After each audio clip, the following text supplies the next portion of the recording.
rare and balanced view on politics in today's world.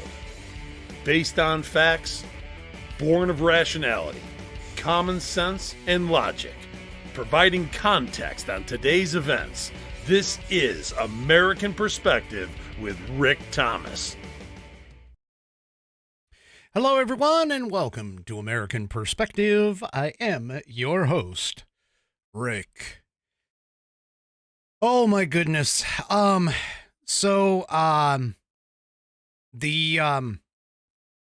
SCOTUS is gotten a little active here recently. Well, I mean, not that they were ever inactive, but of course they're more mundane, not quite so often, and not quite so consequential cases have pretty much been flying under the radar, considering everything else that has been going on. Everything else that's been going on in the world. But they have a couple of, and they heard a case today.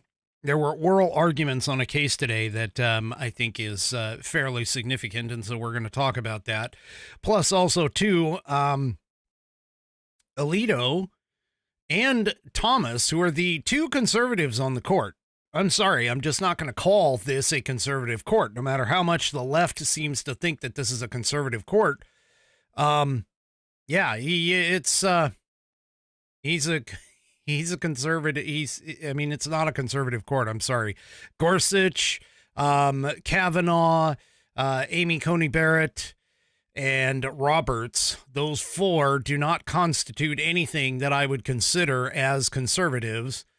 They're also not something that I would constitute as a originalist court either. So, yeah. Anyway, so basically, you can't call this a conservative court. It wouldn't even be close. And of course, Sotomayor, Kagan, and Jackson are obviously the leftists on the court. So this is really more of a, I don't even know if I really want to call it a moderate court either. But anyway, so there you go. All right. Well, I don't know what it's our buddy is saying that the audio is breaking up over on Rumble. Is there anybody else that's experiencing that? Just curious. Anyway, I'm hoping I'm not overdriving the microphone, but there you go. All right, let's go ahead and get things kicked off. Tonight is the NJY Youth Band. NJY Youth Band. Well, I think it's a girls' band because it's girls that are doing it. But anyway, they are going to be tonight's. They are going to be with tonight's Pledge of Allegiance. So if you are of mine, please stand, remove your hat if you're wearing one, like me, and place your hand over your heart, unless you're 3 Chevy who claims that he doesn't have one. But place your hand over your heart and follow along with the NJY Girls Youth Band, Camp Band. Let's recite the Pledge of Allegiance. I pledge allegiance to the flag of the United States of America and to the republic for which it stands, one nation, under God, indivisible, with liberty and justice for all. Yeah! And, of course, I thank you, young ladies, for performing that Pledge of Allegiance. If you would like to hear your Pledge of Allegiance played here on the program, all you need to do is record yourself performing the pledge in your style. And once you have that recording, whether it's an audio file, video file, whatever kind of files, attach that to an email and send it off to me. Send it to fans, FANS, at AmericanPerspective.online. That's fans, FANS, at AmericanPerspective.online.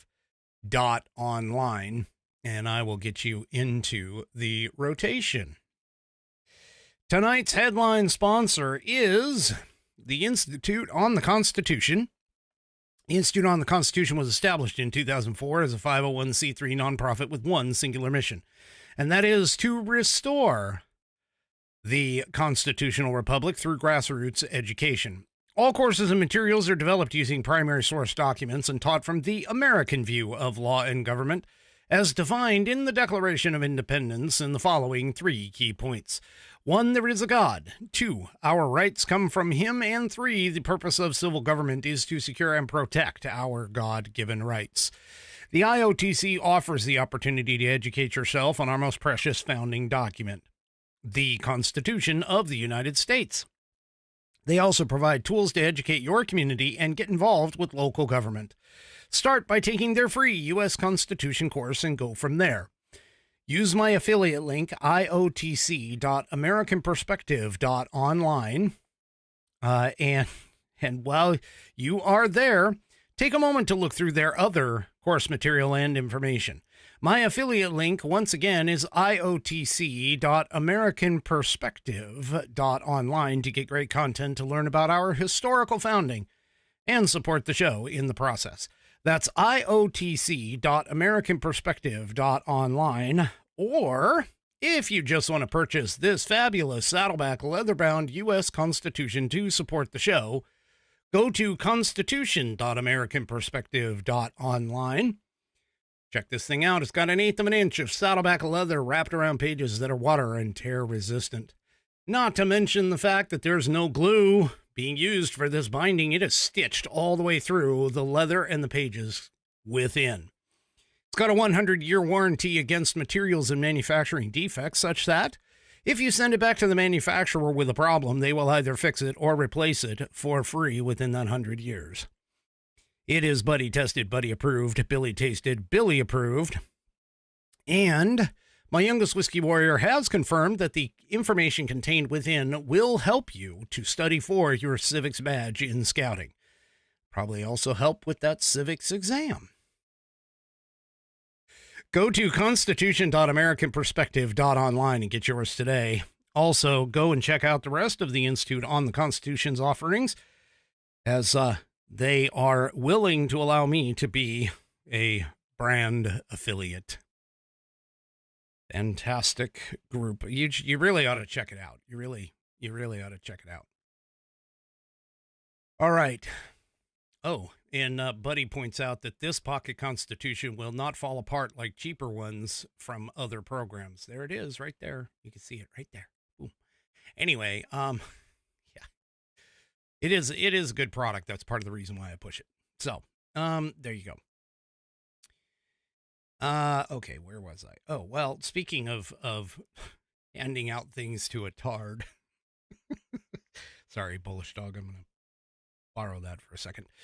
Elizabeth Warren apparently jumped onto a podcast, wasn't really paying attention, and didn't really have a good answer for a question that was posed to her. Now, why these people, I mean, seriously, why these people seem to think that they are going to be able to skate without answering the question, what the hell were you thinking when you said that Joe Biden was like all mentally there, is beyond me. But these people seem to like not have any kind of a canned answer for it. And they always seem to be caught off guard whenever these people, whenever they actually get called to the carpet on that question. She just, well, I mean, let's face it, Pocahontas is not exactly the sharpest knife in the drawer. The reason being, of course, is that, she's had to fake to get her way. She had to fake being an Indian, a Native American, in order to make her way into Congress and everything else. But yeah, it just amazes me that these people haven't come up with a creative answer to the question, what the heck were you doing defending Joe Biden? Well, I mean, here, let's just Let's just take a listen. Once I get it up here. Yep. Let's go ahead and just take a listen to her answer, or lack thereof of one. Do you regret saying that President Biden had a mental acuity? He had a sharpness to him. You said that up until July of last year. I said what I believe to be true. And you think he was as sharp as you? I said I had not seen decline. And I hadn't. Okay, I got to stop it right there for just really quick. For you audio listeners, you really got to go and take a look. You really got to go and take a look at her facial expressions, because she she kind of makes this cringe look. See, this is the wonderful thing about video. You can't really hide anything. You really can't. And you can't hide the body language, as Polish Dog just pointed out. You can't hide facial expressions. I mean, unless you're like a really cool as a cucumber poker player, or somebody who is telling the entire truth, you're not going to get away with anything. And people are going to nitpick and pick apart your performance. And so this is why, audio media, you can kind of cover it up. But video, yeah, that ain't video and audio together, that ain't going to fly. And so anyway, she knew she was caught. But anyway, hang on just a second. That's not the only one. Listen to what she has to say for the rest of this bit. At that point. You did not see any decline from 2024 Joe Biden to 2021 Joe Biden? Not when I said that. The thing is, he was sharp. He was on his feet. I saw him.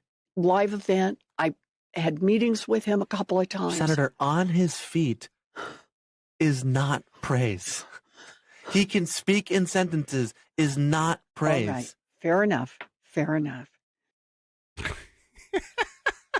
She's even like laughing when the host is responding back to her and saying, him being on his feet is not exactly praise. She just has this look on her face like, damn, did I just step in it?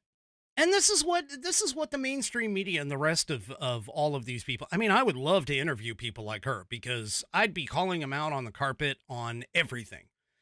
And that's part of the reason why many of these people won't even go on shows like the former Dan Bongino show, or the Mark Levin show, or sometimes even like the Ben Shapiro show, even though Ben tends to play things a little more moderate than most. I just can't understand why. How long has it been now? We're talking at least 6-8 months, maybe even more. You would think that their publicists that they pay for their images, or at least I would certainly hope that they're paying somebody to help them out create their image. But you would think that those people would have come up with some sort of a canned answer. Like, well, when I was dealing with him, he was always sharp as a tack. I mean, they can't even lie convincingly about the situation with themselves. It's hilarious. And the fact that she goes on this program, I mean, I don't think she definitely wasn't prepared for that question. But yeah, it's a train wreck. Whenever these people go on to a factual,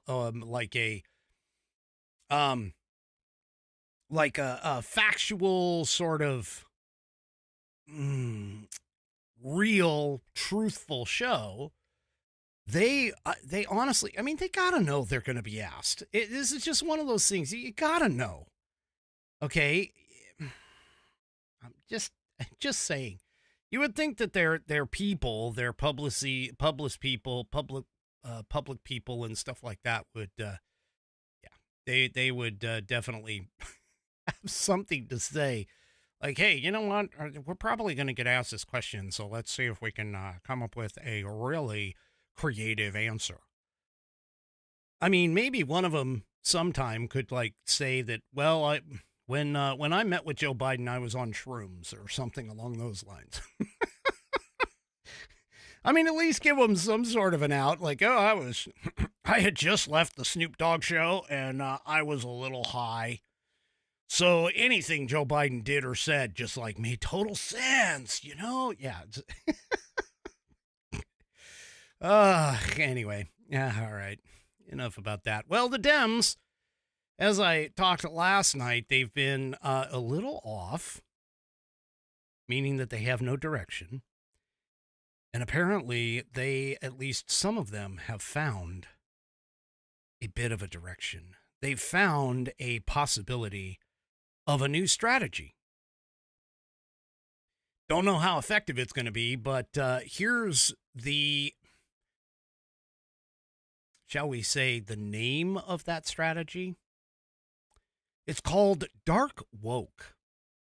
Probably a throwback to the whole dark brand and memes and everything else that they did for Joe Biden, back when Joe Biden actually had a couple of zingers, which wasn't very often. But anyway, they are now rolling out, or at least some of them are rolling out, what they're calling a dark woke strategy, which essentially is combat by any means necessary. I mean, well, not that this is really anything different than their, we got to be, violent and combative and everything else. But, oh, gosh, if anybody else does it, they're horribly bad. But we can do it and we can get away with it.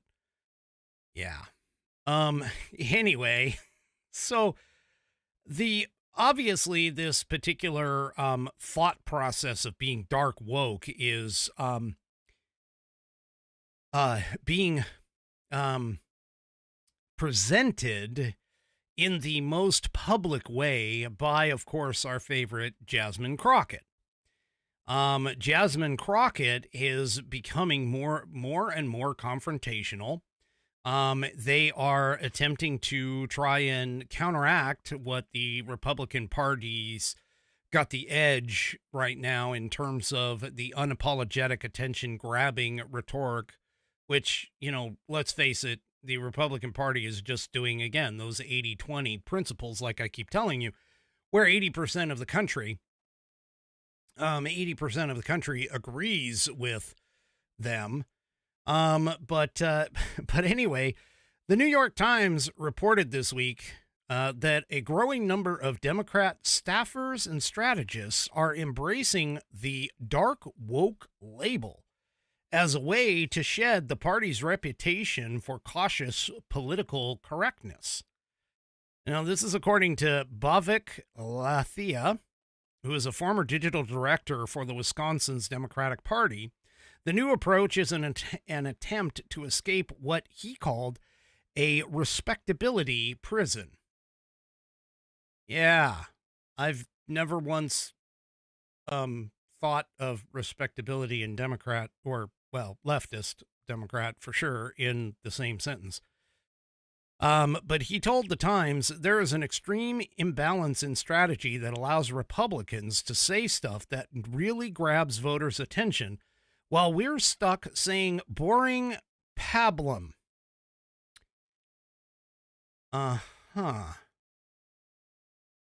Yeah. Well, again, Jasmine Crockett seems to be the manifestation of this, or at least the more public manifestation of all of this, because she's basically trying to sound like she is a badass. And in reality, and adopting, by the way, again, that affect of ghetto slang type speech in order to adhere herself to a certain segment of society. And she has been on some of the speaking circuits and stuff. And one time she made a comment that if you try me, you will find out I am truly a black woman. Yeah, well, I mean, most of your party can't really describe a woman, so how do you even know for a fact that you are a woman? She obviously is been on the floor and brought colorful language to the floor, and her political style, apparently, and her confrontations that she's had, like, well, I think she sort of found this when she went up against Marjorie Taylor Greene and had that fantastic to her thought process, with the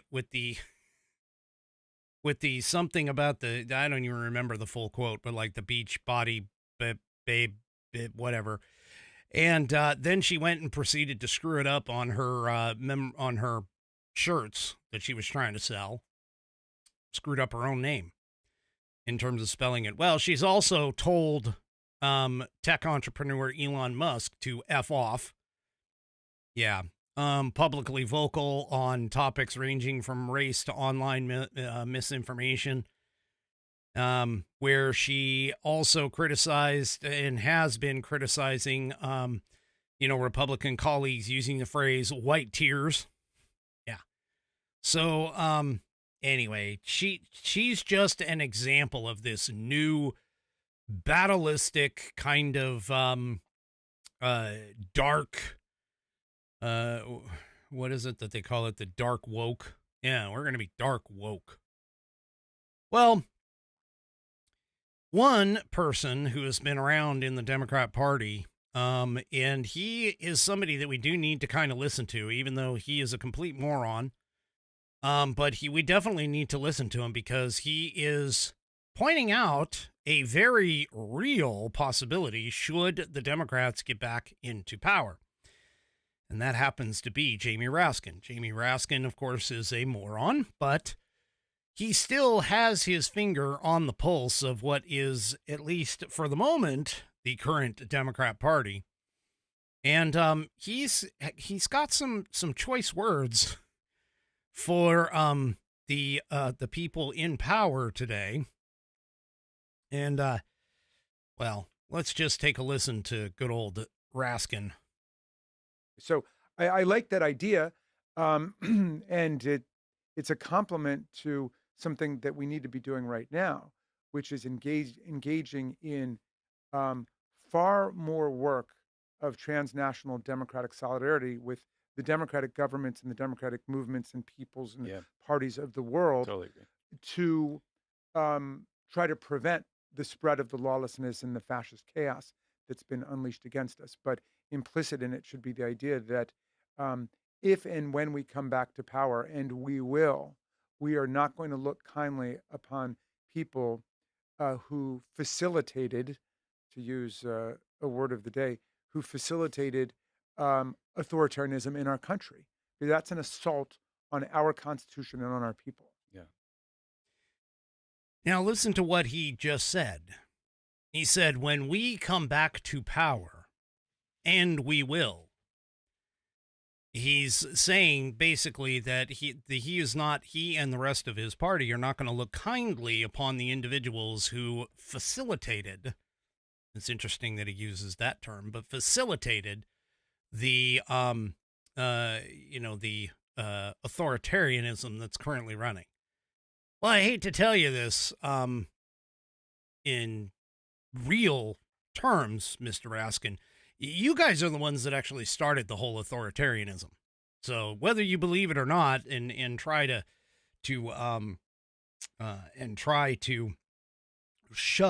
brush it off, you're the one that did the authoritarianism.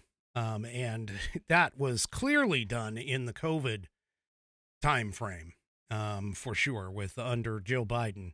Trying to force people to take shots, forcing people to wear masks, forcing people to stay home from work, forcing people to do all kinds of things when none of it was actually effective or even did anything really to the whole situation. Not to mention forcing companies to censor free speech. Yeah, you guys are definitely on the authoritarianism end for it. So, obviously, he is trying to make Trump out to be the authoritarian in this entire situation. But the fact of the matter is that Trump is actually just trying to do what the government is supposed to be doing, like border enforcement, reversing lenient immigration policies, things of that nature, are some of the things that he is fighting against, and he is on the wrong end of the stick with that one.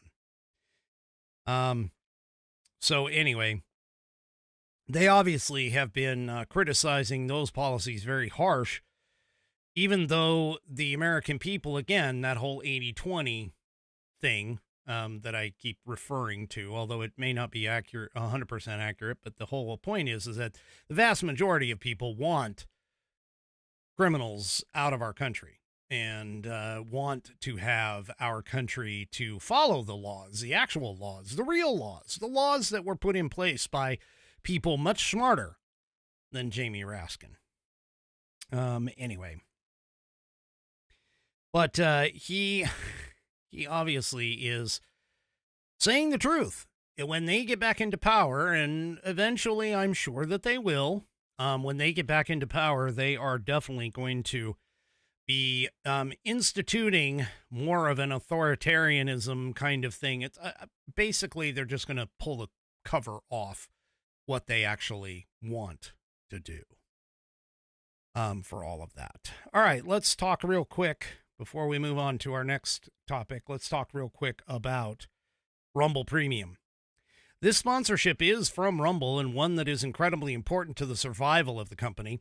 When Rumble first started in 2013, they built the platform for the small creator, people like myself. They didn't censor or have biases. They were fair and treated all creators equally. No one thought platforms would censor political conversation or censor opinions on COVID, but they did. Facebook itself admitted that they fell to the pressure from the Biden and Harris administration. Rumble did not. They held the line, and they are attacked daily for giving us a voice to talk to you. They are attacked in corporate media by governments like France, brand advertisers who refuse to work with them. Corporate America is fighting to remove speech. Rumble is fighting to keep it. Rumble won't survive with brand advertisers. They don't get very much brand advertisement. Watching our show on Rumble is the most they can ask from you. But if you really believe in this fight, and if you have the means, one major way you can help Rumble survive is by joining Rumble Premium. Join the community that believes in the First Amendment and believes in our human right to free speech.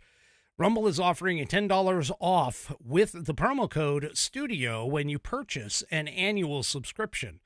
Go to rumble.com/premium and use promo code STUDIO to get $10 off when you purchase an annual subscription.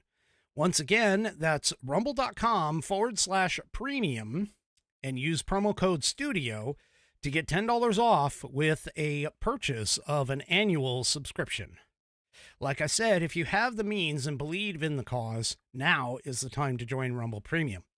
If you don't have the means, that's okay. We're just happy that you watch us here on Rumble. All right. So, Samuel Alito, again, one of the conservatives, issued a dissent. Now, you'll know, because of this program and others, you'll know that the Supreme Court stepped into the whole idea of the Tren de Aragua Venezuelan deportations by putting a hold, otherwise known as a stay, on the deportations of these Venezuelan gang members. Now, they did so, honestly, a little prematurely. And that's kind of the main focus in Alito's push, and he basically is saying that, hey, I think you guys overstepped really quickly because you didn't allow the lower court to actually do their job, and therefore this is kind of legally questionable in terms of what's happening. Well, he said in a dissent that was joined by Justice Clarence Thomas, again, the only two conservatives on the court, he said, quote, in sum, literally in the middle of the night, because again, this was issued back in September, or back last week, late Friday, early Saturday morning, the court issued unprecedented and legally questionable relief without giving the lower courts a chance to rule, without hearing from the opposing party within 8 hours of receiving the application. Now, For those of you that don't know, that was an application by the ACLU. And he continues and says, with dubious factual support for its order and without providing any explanation for the court's order. He says, I refuse to join the court's order because we had no good reason to think that under the circumstances, issuing an order at midnight was necessary or appropriate. Both the executive and the judiciary have obligations to follow the law. The executive must proceed under the terms of our order in Trump via JGG, and this court should follow established procedures, Alito wrote. The justices acted even though, quote, it is not clear the court had jurisdiction or the authority to hear the case. He said, with the papers before us, while alleging that the applicants were in imminent danger of removal, provided little concrete support for that allegation. So you'll recall in Trump versus JGG, the Supreme Court ordered on April 7th, granted the president's request to pause a federal district court judge's orders preventing his administration from using the Alien Enemies Act to deport suspected members of Tren de Aragua, but determined that detainees must be given an opportunity to challenge their removal. Once again, that whole thing is about habeas corpus being, present, and this is why it's that particular order that was in regards to Boasberg, who was trying to block it, even though he was in the District of Columbia Circuit Court, or Circuit Court, District Court, sorry. And the order also stated that they didn't think, meaning the Supreme Court, didn't think that his was the appropriate venue for that it should have been taking place in the court, the district court that covers Texas, where the inmates were being housed. So anyway, in an unsigned one-page administrative stay issued early on April 19th, to which Alito directed the federal government not to remove any member of the putative class of detainees from the United States until further order of this court. So, basically Alito and Clarence Thomas are saying, you guys jumped the gun here. And I tend to agree. I think they did. I think they jumped the gun on all of this. That emergency application is in the AARP and WMM, which, by the way, not to be confused with the American Association of Retired Persons. AARP is actually one of the individuals who was a named initialized case or plaintiff, I guess, in this case. It is not to be confused with the organization. But anyway, so they're the initials of two of the detained men for it. So anyway, all of this, of course, is heading off to SCOTUS. And this is a big thing. But there was a immigration ruling. Now, this again is where I kind of say Gorsuch, Roberts, Kavanaugh, Amy Coney Barrett, and the left-leaning justices tend to get in splits and things like that. But Neil Gorsuch went ahead and wrote the majority opinion on this 5-4 case. Now, this is, keep in mind, this is a very narrow, so this is a Roberts kind of thing. Roberts loves to issue very narrow and specific opinions. He does not like to take on broad constitutional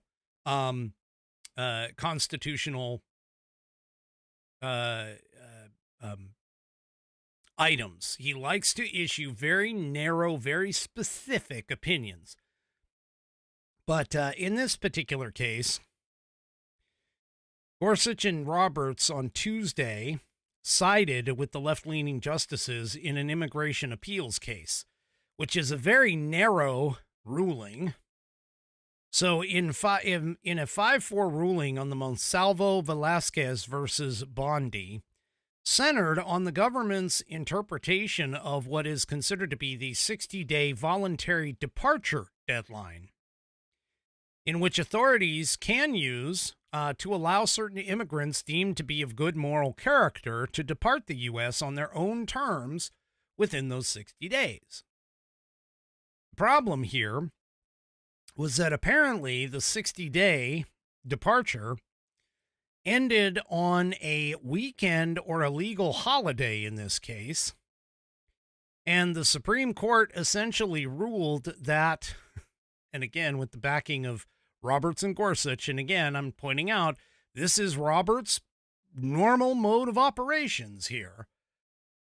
They basically ruled that any voluntary departure deadlines for immigrants under the 60-day departure time frame that fall on a weekend or on a legal holiday in the U.S., that 60-day departure time should be extended to the next business day. So immigration law needs to follow banker's hours. That's basically what they're saying. So Gorsuch noted that this interpretation of the 60-day period aligns with what he calls long-standing administrative practices, including in immigration law. He wrote, "When Congress adopts a new law against the backdrop of long-standing administrative construction, the court generally presumes the new provision works in harmony with what came before." He said, since at least the 1950s, immigration regulations have provided that when calculating deadlines, the term day carries a specialized meaning by excluding Sundays and legal holidays, and in later years, Saturdays. He says, if a deadline would otherwise fall on one of those days. Now, he noted that the 1996 Illegal Immigration Reform and Immigrant Responsibility Act passed by Congress uses that same reading. Gorsuch, of course, was joined in the majority decision by Roberts, Sotomayor, Kagan, and Jackson. The court's ruling now has overturned a decision of the 10th Circuit Court of Appeals and the Board of Immigration Appeals, which had voted to reject that interpretation in the case of Velasquez, who was a 32-year-old Colorado resident targeted for removal in 2019. I don't know why they can call them residents when they're illegal aliens and they're not part of this country, but I mean, I guess in terms of the loosely interpreted term of resident, meaning that he is living there, okay, I can kind of see that. But the case in question, according to this Fox News piece, centers largely on the technicalities of certain immigration proceedings. The slim majority ruling could offer early signs of the court's thinking as the justices gear up for a flurry of high-profile immigration cases, including cases centered on the due process protections for migrants and on nationwide injunctions that block Trump's birthright citizenship ban from taking force. Again, this is kind of the scenario that we're dealing with. So, according to the piece here, Thomas, Alito, Kavanaugh, and Amy Coney Barrett dissented, noting that, in their view, the court lacked the jurisdiction to weigh in on the matter. While Thomas said that he would have remanded the case back to the lower circuit court to consider other outstanding issues, Barrett took issue with the nature of the appeal filed by Monsalvo. Alito said in a separate dissenting opinion that he viewed the court's interpretation as a whole as incorrect. In his view, the 60-day period imposed by the government is straightforward and should actually include weekends. Alito said there will always be a sympathetic pro se alien who is a day or two late. Unless the court is willing to extend the statutory deadline indefinitely, it would presumably be forced to say in such cases that a day too late is just too bad. For this reason, sympathy for the petitioner cannot justify the court's decision, he says. Yep. All right. Anyway, that narrow ruling, of course, comes just weeks before May 15th, which reminds me to remind you the fact that justices are slated to hear oral arguments challenging President Donald Trump's attempt to end birthright citizenship in the U.S. Well, SCOTUS itself heard a case today that is in regards to religious freedom. And considering the way the court has ruled here recently in the past, okay, I'm not exactly sure where this one's really going to go. So just to give you kind of an overview of the case, really, fairly quickly here, there was a group of parents from different religious organizations, some Muslim, some Christian religions, things like that, that all banded together over the idea of the explicit use of LGBTQ storybooks in classrooms. Now, the plaintiffs are arguing that, and these are the religious parents, that when young children can't be expected to separate the teacher's moral message from their family's beliefs, that this is a key point within the development of the children, that they probably shouldn't be necessarily exposed to these types of books, or at least be provided the opportunity to opt out. And this is where the Montgomery County Public School District violated the First Amendment by denying the opt-out requests coming from these people, where they say that it contradicts their religious beliefs. Although they also, and this is where this honestly is probably where the public school system crossed the line, okay? Which is essentially that they allowed exemptions for other religious objections. So they allowed some, but not all of the religious objections, which is, yeah. Anyway, for an example, some of the books that were depicting the Muslim prophet Muhammad, which, of course, for anyone that knows the Islamic faith or the Muslim faith, you cannot depict the prophet Muhammad in any kind of a negative light. He is not supposed to be depicted in any type of written form of a book. And so, yeah, this is, yeah. Anyway, the lawyer for the parents said during oral arguments that there's no basis for denying opt-outs for religious reasons. Parents, not school boards, should have the final say on religious matters. Justice Clarence Thomas asked Baxter whether or not the children were merely exposed to the books or were actively being instructed by them. And he asked, and this again is Clarence Thomas, he says, are the books just there, or are there and nothing else? Or are they actually being taught out of the books?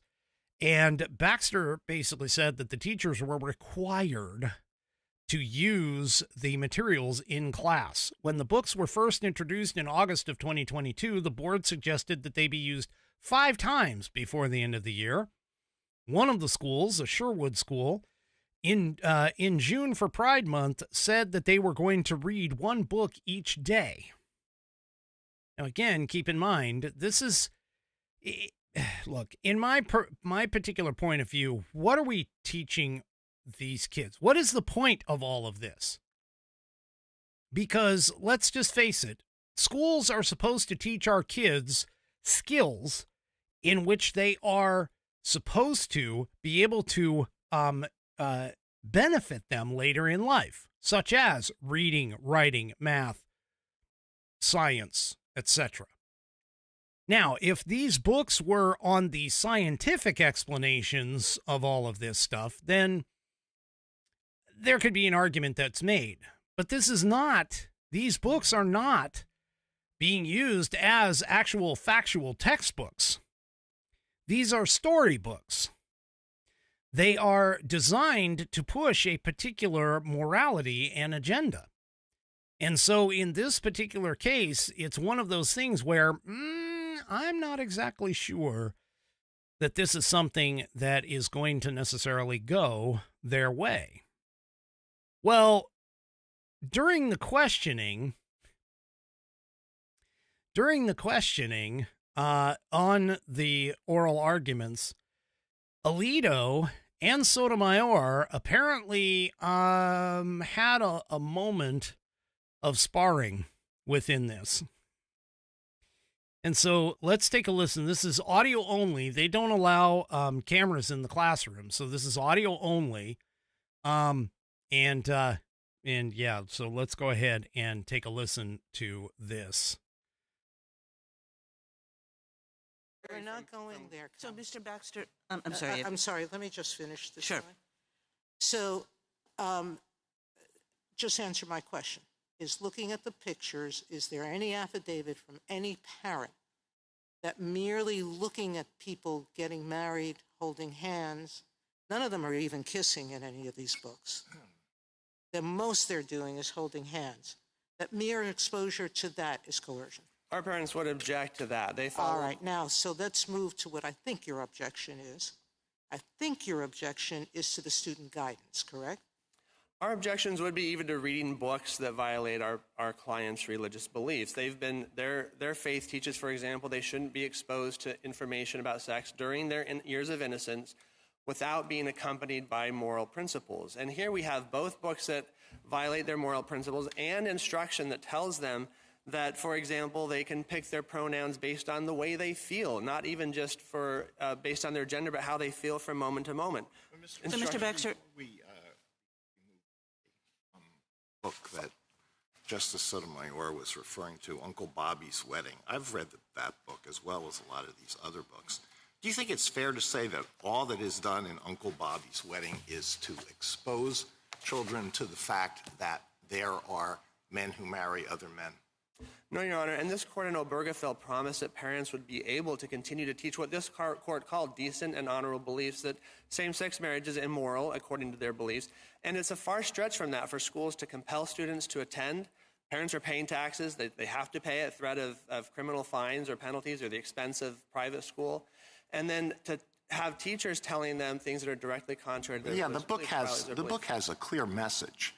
And a lot of people think it's a good message, and maybe it is a good message, but it's a message that a lot of people who hold on to traditional religious beliefs don't agree with. I don't think anybody can read that and say, well, this is just telling children that there are occasions when men marry other men. Uncle Bobby gets married to his boyfriend Jamie, and everybody's happy, and everything is, it portrays this, everyone accepts this, except for the little girl, Chloe, who has reservations about it. But her mother corrects her. No, you shouldn't have any reservations about this. As I said, it has a clear moral message. Wait a minute, the reservation is about... Can I finish, please? It has a clear moral message, and it may be a good message. It's just a message that a lot of religious people disagree with. So there it is, in terms of all of that. So, yeah, I just, I'm not, again, I think that this is one of those things where, in my personal viewpoint, the school district is definitely in the wrong here. They need to have the ability to opt out. Now, this shouldn't even be a part of the curriculum, honestly, because, we send all of this we send all of these, these kids to school to learn things that normal parents don't necessarily align or are a part of a parent's repertoire. However, I can tell you, after teaching children in homeschooling, we did homeschool our kids at least 1 year each. And this is not the type of curriculum that needs to be in there. I mean, even with like sex education should be limited to essentially the physical mechanics of what's going on from a biological perspective. There's nothing the school should not be talking about anything dealing with, how to masturbate, whether or not masturbation is right or wrong. All of that stuff should be left to, for the most part, left to the parents. But if you're looking at in terms of the biological process, that is a scientific explanation, and a scientific one, and therefore has a bit of an argument that could be made that it could be part of, say, a biology class, or, understanding the physical changes that are undergoing the human body during puberty. Okay.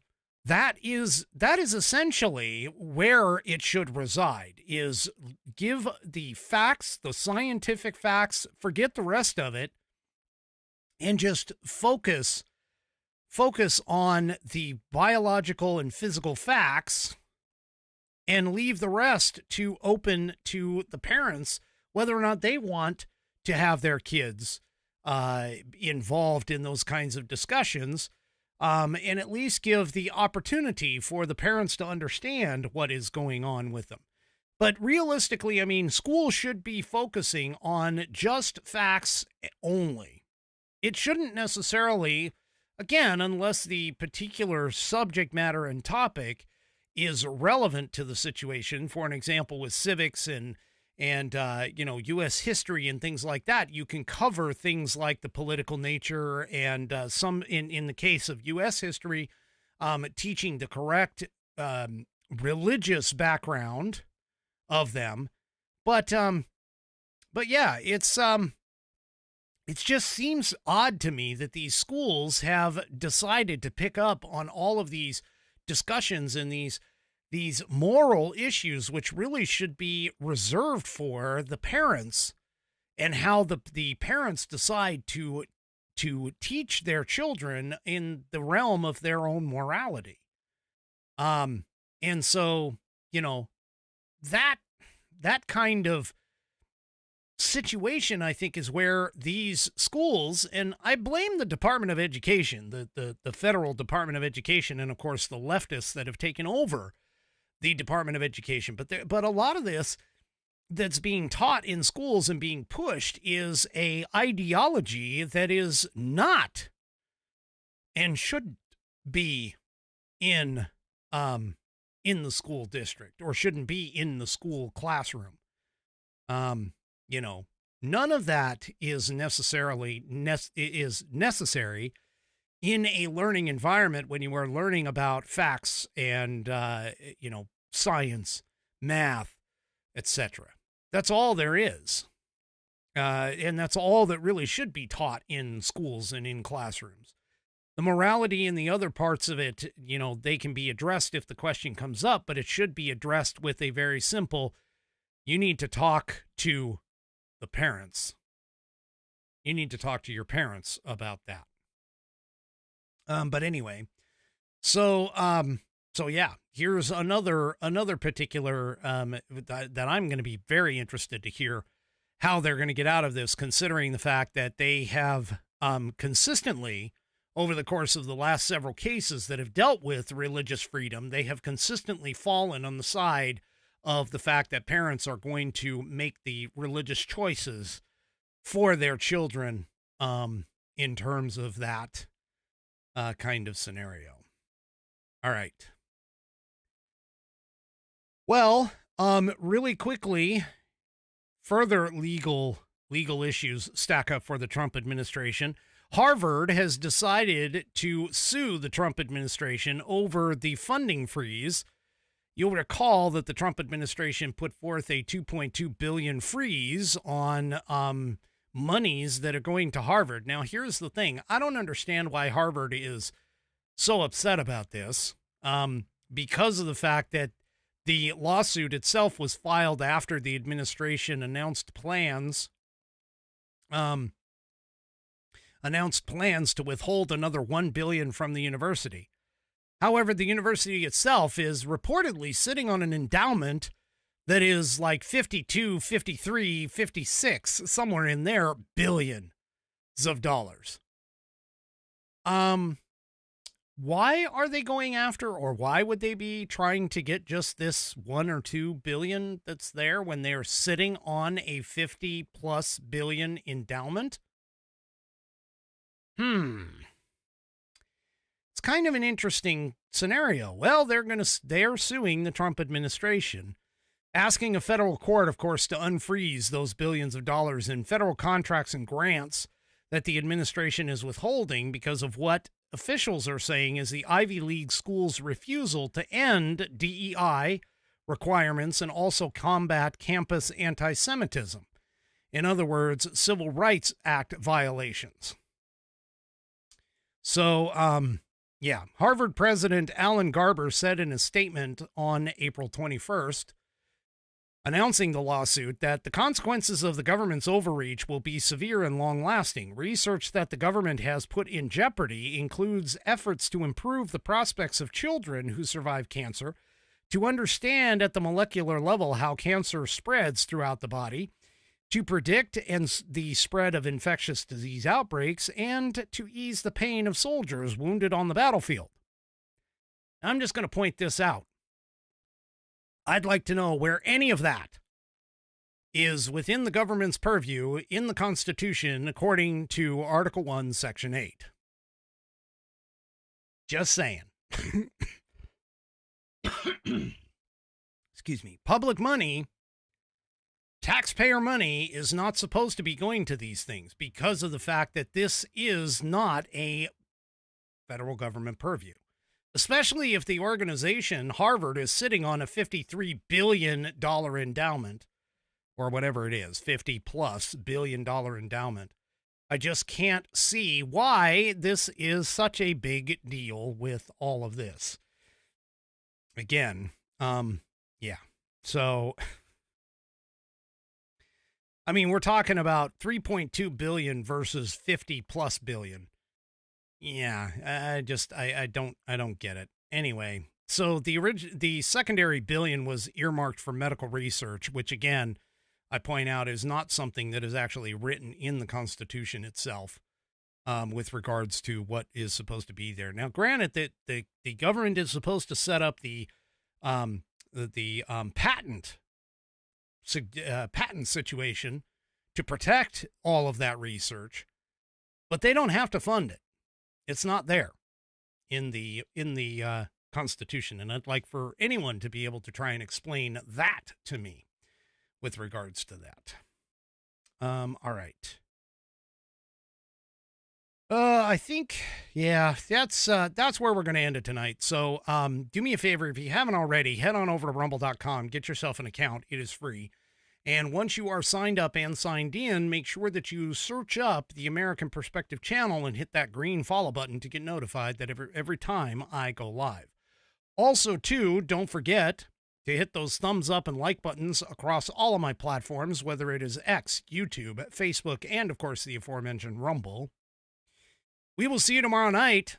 Still don't have a pet of the week, so pet of the week, please. And we will see you tomorrow night. For this, we will see you tomorrow night right here on American Perspective at 5 p.m. Pacific, 8 p.m. Eastern Time. And why am I being yelled at, Ms. T? Is there a reason why you're yelling at me? Oh, wait. Hold up. I have one last thing that I do have to do. Now I do realize why I'm being yelled at. I have one last thing that I have to do. Our very own G over on Rumble is his birthday today. So, G, this one's for you. Happy birthday to you. Happy birthday to you. Happy birthday, dear G. Happy birthday to you.